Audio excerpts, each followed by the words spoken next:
This is not a Saturday Night Live skit, okay? He's already said he's not going to apologize. Prime Minister is a proven liar. The worst Prime Minister this country has ever seen. It's an absurd comment. That's very unparliamentary language. He is an absolute liar. Point of order, Mr. Chair. Point of order, Mr. Chair. It is absurd. okay. I could exactly call that member the worst person in the world. It's too bad that we have such an ethically challenged Prime Minister. I'm not going to accept you challenging me on that. I'm not very surprised. Rudeness is quite common in some places. But he has to apologize for doing it. I can't make him apologize. Misusing taxpayer dollars? It's a question.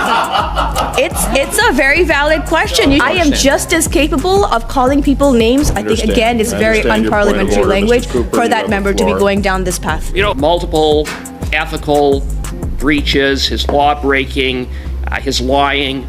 I would like an apology for that comment. I don't want the crosstalk. That's not I would like an apology for that comment, Mr. Chair. For what? You called me absurd. I don't... Indeed, I did. Okay. I apologize. Okay. Well, Preposterous. Absolute ignorance. you've been not My going remarks? to you until I'm done, okay? I'm quite embarrassed.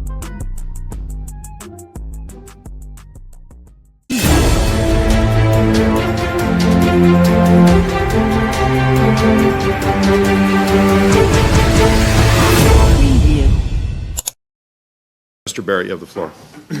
I'm sure, Chair, everyone will have time to get back to the committee before any votes are called. So I have a motion that I would like to move, and it is that given that Canadians have been lining up at food banks in record numbers and facing the worst cost of living crisis in a generation, the President of the King's Privy Council for Canada, Minister for Emergency Preparedness, and Minister responsible for the Pacific Economic Development Agency of Canada accepted 2 taxpayer-funded VIP suite tickets to attend a Taylor Swift concert in Vancouver, and the Prime Minister's office has not clarified how the Prime Minister was able to obtain tickets to a Taylor Swift concert in Toronto, including whether he was offered exclusive access or pricing.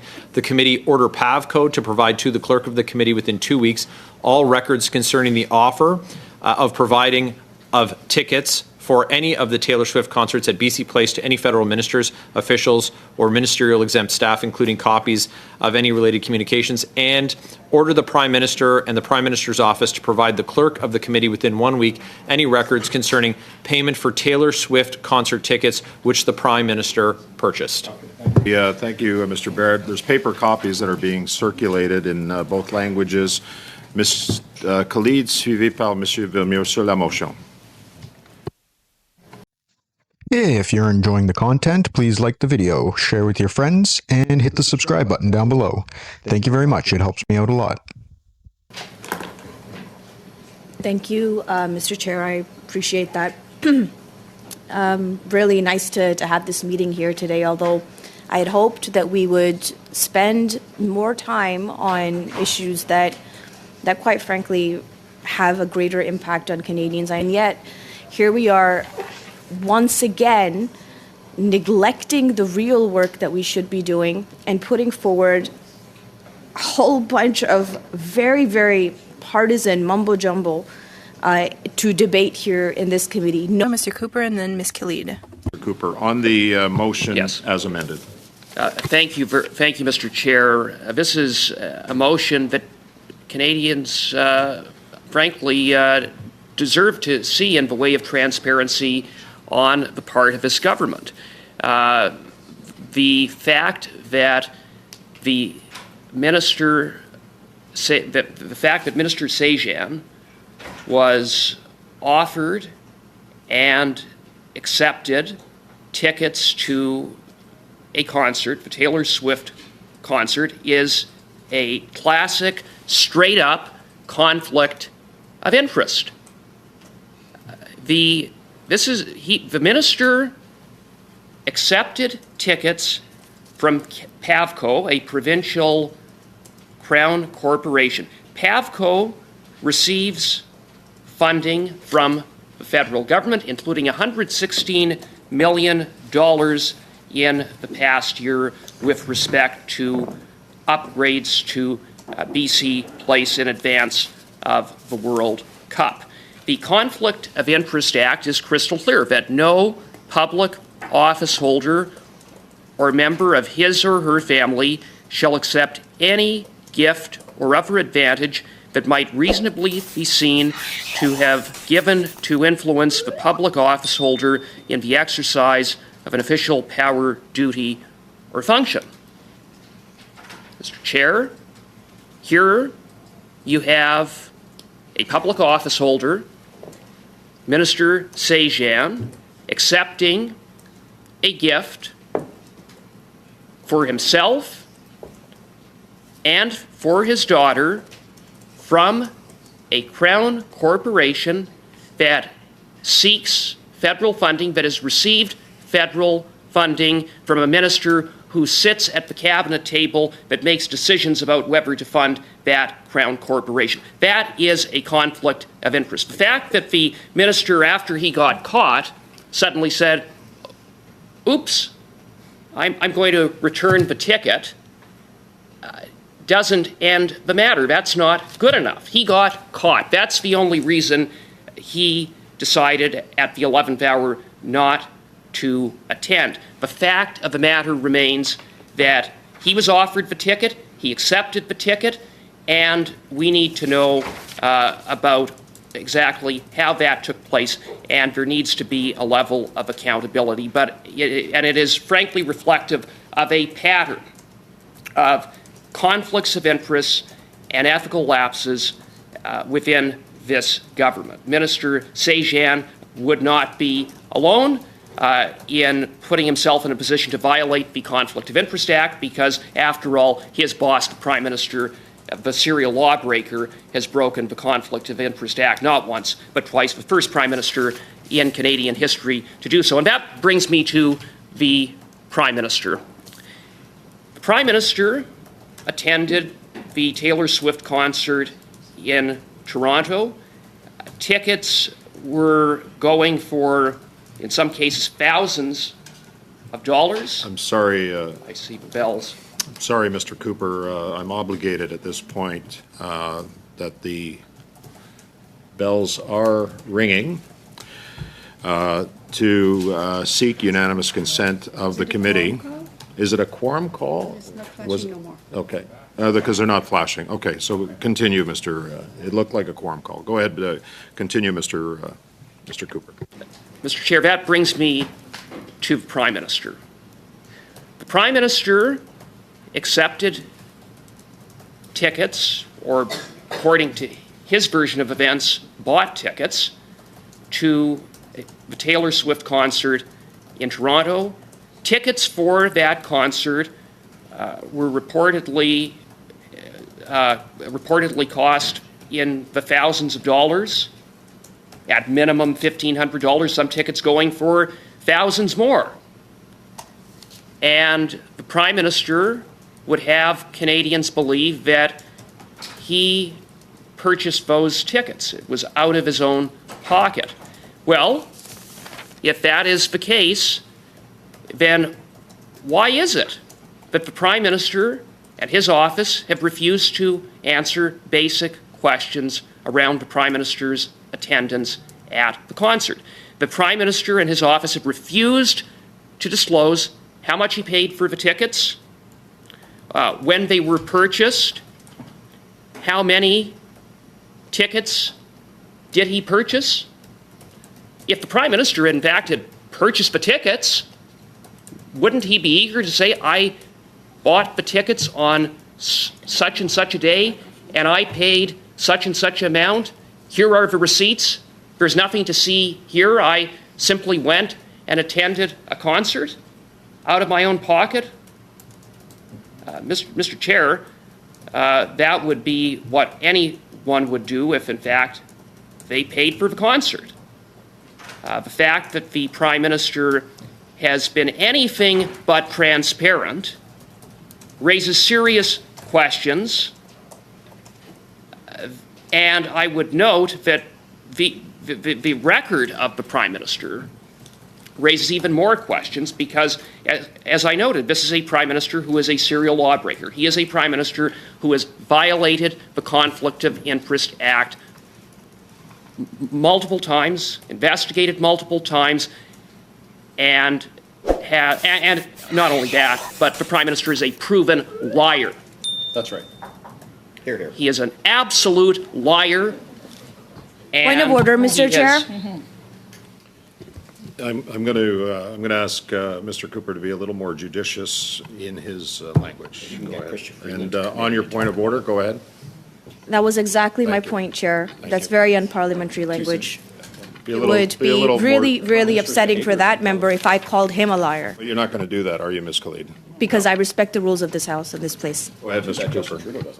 Well, it's too bad that we have such an ethically challenged Prime Minister. We live in the greatest country in the world with the worst Prime Minister this country has ever seen. That's right.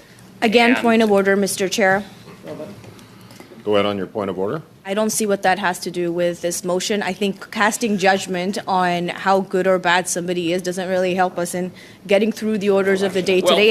well, It is absurd. okay. I could exactly call I that member understand- the I worst understand your person in point the of world. order. I'm not going to do that. I will keep my thoughts to myself. I think, understand. again, it's I very understand your point of unparliamentary order, Mr. language Cooper. for You that have the member to be floor. going down this path. You know, I just Just hang on a sec, okay?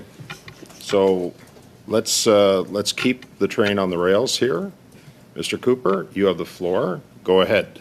I will note, Mr. Chair, that the Prime Minister has necessitated this motion, or at least part of the motion as it pertains to him, because all he has to do is show us the receipts, demonstrate that there's nothing to see here. But he hasn't done that. And so what we have is smoke, and where there's smoke, there's fire.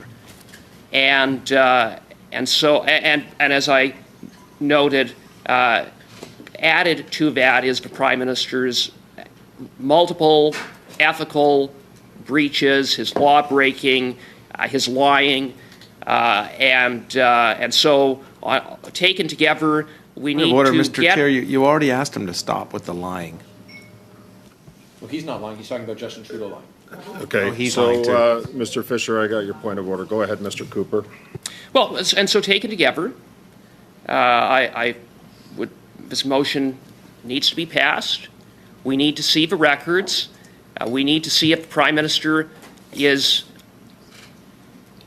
once again, breaking the law, violating the Conflict of Interest Act, lying and gaslighting Canadians, and with respect to Minister Sajjan, now that he's been caught, we need to understand exactly what transpired, leading him into a position where he broke the Conflict of Interest Act. Okay, thank you. Mr. Chair. Thank you, Mr. Cooper. Ms. Khalid, go ahead, please. On the motion as amended. Thank you, Chair. I just wanted to talk a little bit about the points that Mr. Cooper made that I think really contradict exactly what he's trying to say. Mr. Cooper quoted the Conflict of Interest Act and what really makes a conflict of interest to be real. Now, we've seen, in fact, this committee has tried in the past to study that Conflict of Interest Act and to study exactly how 79% of Conservatives, or the total expenses of accommodations and using public funds to go to partisan party conventions, how can we make sure that the Conflict of Interest Act creates that safety net for taxpayers? That, it's maybe a trivial matter to some, but I've seen, when we get these Jubilee pins or King's Little medals to give out to our constituents, I always find it weird when MPs wear them themselves because, I always thought these were taxpayer dollars that were spent to buy these medals or these little pins that we then give to our constituents. Now, if an MP wears them, are they now misusing taxpayer dollars? It's a question. It's a very valid question. You should ask Mr. Williamson. That's absurd. That is not absurd at all. Okay, I don't want Mr. I don't Chair, want the I would like an crosstalk. apology I for don't want that the comment. crosstalk. That's not right. I would like an Okay. apology for that comment, Mr. Chair. For what? You called me Called her absurd. absurd. I don't. Indeed, I did. Okay. I apologize. Okay, well, Those, I can't force those them. medals I can't. are part of the order of precedence, and anyone who receives one, just like anyone who receives a decoration from the Vice Regal or for their service in the Canadian Armed Forces, is absolutely entitled to wear them, and to say otherwise is preposterous. Okay. So no, it's not an abuse of taxpayer money for anyone who receives a decoration that's in the official order of precedence to wear it, any more than it is for the Vice Regal, the Governor General of Canada, to wear their medal. So it's an absurd comment. So thank you for that, Mr. Barrett. I actually did read the order of precedence last week as it relates to the King's Coronation Medal, and you're quite right on that. But go ahead, Ms. Khalid. But, sorry, I have a quick point of order. Go ahead, Mr. Feeling that someone's comment is absurd is a whole lot different than saying you are absurd. And I would ask Mr. Barrett if he would apologize for that comment. No. He's already said he's not going to apologize. So go ahead, Ms. Khalid. You have the floor. Thank you, Chair, and I'm not very surprised. Rudeness is quite common in some places. Why is it that we always have to insert the politics, be toxic? And I have received so much of that toxicity, whether it's through Facebook Live videos, terrible tweets that get put out against me, my office address being Ms. released. Khalid, just hang on. I've got a point of order. So, Chair, on relevance, the motion deals with the Conflict of Interest Act. And this is important because the Conflict of Interest Act is something that this committee deals with. That's not a point of order. The conflict of interest, the code for members is dealt with by the Procedure and House Affairs Committee. So what Ms. Khalid is talking about is not germane to the motion, because what she's talking about could potentially fall under the code for members, but that would be the purview of the Procedure and House Affairs Committee.